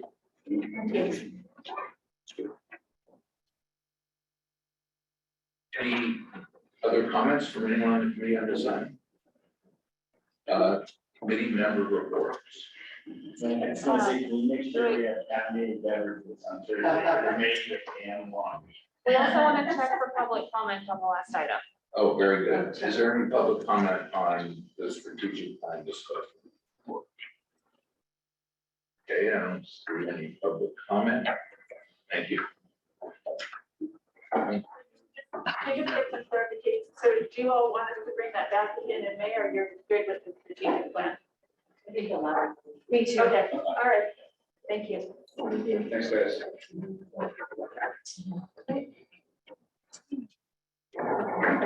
Okay. Adjourned? I think that's it. Adjourned? I just wanted to thank staff at our egg hunt and our pancake breakfast staff were able to provide another bag. We were giving those out and running this through everybody. And I think we have to remember, like, we can do that, and so you have to ask staff or to see how we do that. So I wanted to commend you. It was great. It was great. A lot of fun.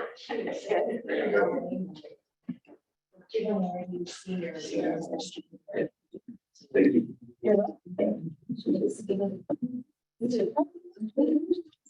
Meetings. Yeah.